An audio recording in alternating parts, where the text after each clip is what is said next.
अस्सलाम वालेकुम नाजरीन, मैं आपको अपने इस चैनल पर खुशामदीद कहता हूं और प्लीज़ वीडियो देखने से पहले नेकी समझकर हमारी भी थोड़ी सी मदद कर दें कि हमारे चैनल को लाजमी सब्सक्राइब कर दें। ख्वाब की ताबीर बताने से पहले मैं आपको ख्वाब की ताबीर के बारे में हज़रत अली अलैहिस्सलाम का फरमान बताना चाहता हूं, क्योंकि बहुत से लोग कहते हैं कि ख्वाब झूठे होते हैं और हमारे इस्लाम में ख्वाब की ताबीर बताना गुनाह है, जबकि हज़रत अली अलैहिस्सलाम फरमाते हैं कि अगर मोमिन कोई ख्वाब देखे तो उसकी ताबीर जाननी उस पर वाजिब है, ताकि नेक ख्वाब से खुशी हासिल हो और बुरे ख्वाब से अमन में रहे।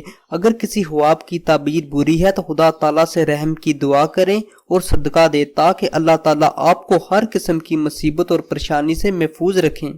नाजरीन, आज मैं आपको ख्वाब में आटा देखने की ताबीरें बताऊंगा। अगर आपने ख्वाब में आटा उड़ता देखा है तो ये माल हासिल होने, काम में तरक्की होने और गैब से मदद मिलने की दलील है।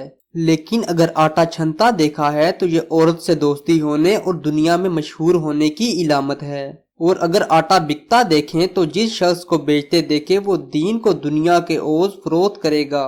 और अगर जौ का आटा देखें तो ये तरक्की दीन का बास होने, नेक नाम होने और गम दूर होने की इलामत है।